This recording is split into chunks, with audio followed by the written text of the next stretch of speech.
Sir, ಇವತ್ತಿನ ದಿನ freedom park ಅಲ್ಲಿ 23ನೇ ತಾರೀಕಿಂದ ಕಂಟಿನ್ಯೂಸ್ ಆಗಿ ಅನಿರ್ದಿಷ್ಟ ಅವಧಿ ಹಗಲು ಇರುಳು ಪ್ರತಿಭಟನೆಗೆ ನಾವು ಅನುಮತಿಗೆ ಹಾಕಿದ್ವಿ. ಆದ್ರೆ ಅಧಿಕಾರಿಗಳು ಒಂದೇ ದಿನದಲ್ಲಿ ನಿಮ್ಮೆಲ್ಲಾ ಬೇಡಿಕೆಗಳನ್ನ ಈಡೇರಿಕೆ ಮಾಡ್ತೀವಿ ಅಂತ ಬಿಟ್ಟು ಹೇಳಿದ್ರು. ಇದು ನಾವು ಸುಮಾರು ಸಾವಿರಾರು ಜನ ನಾವು ಇರೋಣ, ಒಂದ್ ನಿಮಿಷ ಆರಾಮಾಗಿರು.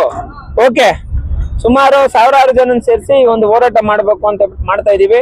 ಏನ್ ವಿಚಾರ ಅಂದ್ರೆ ಜಿಲ್ಲಾಡಳಿತ ವೈಫಲ್ಯ, ಜಿಲ್ಲಾಡಳಿತ ಬಡವರ ಕೆಲಸ ಮಾಡ್ಕೊಡ್ತಾ ಇಲ್ಲ. ಮುನೇಕೊಳಾಲ ಸರ್ವೆ ನಂಬರ್ 116ಕ್ಕೆ ಸಂಬಂಧಪಟ್ಟಂಗೆ ಸುಮಾರು 10 ಎಕರೆ 16 ಗುಂಟೆ ಜಮೀನು ದಲಿತರದಾಗಿದ್ದು ನೈಜ ವರದಿ ಪ್ರಕಾರ ಆ ಜಮೀನನ್ನ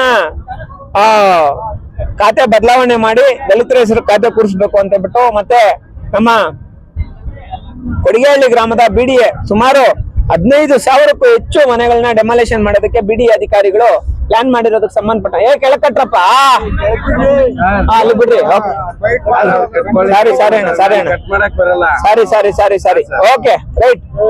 15,000ಕ್ಕೂ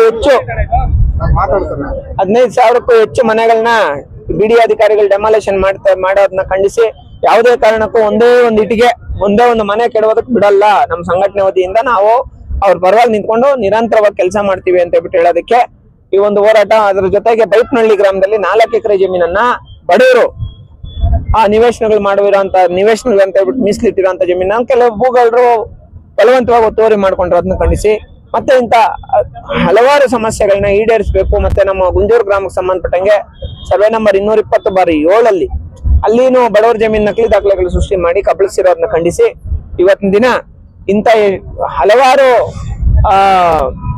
ಸಮಸ್ಯೆಗಳನ್ನ ಈಡೇರಿಸಲು ಒತ್ತಾಯಿಸಿ ನಮ್ಮ ಬೆಂಗಳೂರು ಫ್ರೀಡಂ ಪಾರ್ಕ್ ಅಲ್ಲಿ ಬೃಹತ್ ಹೋರಾಟ ಅಂಬೇಡ್ಕರ್ ಸೇವಾ ಸಮಿತಿಯಿಂದ ಮಾಡ್ತಾ ಇದೀವಿ ಸರ್. ಮುಂಚೆ ಈ ವಿಚಾರವಾಗಿ ಮನವಿ ಏನಾದ್ರು ಕೊಟ್ಟಿದ್ದೀವಿ, ಹೋರಾಟಗಳು ನಡೆದಿದೆ ಸರ್. ಈ ಸರಿ ಮಾಡಿಲ್ಲ ಅಂದ್ರೆ ಅಧಿಕಾರಿಗಳ ಮನೆ ಮುಂದೆ ಕುತ್ಕೊಂಡು ಹೋರಾಟ ಮಾಡ್ತೀವಿ ಸರ್. ಬಿಡಿಎ ಅಧಿಕಾರಿಗಳು ಬರ್ತಾರೆ, ಎಸಿ ಅವರು ಬರ್ತಾರೆ, ಡಿಸಿ ಅವರು ಬರ್ತಾರೆ ಸರ್. Thank you. ಅಂಬೇಡ್ಕರ್ ಸೇವಾ ಸಮಿತಿಗೆ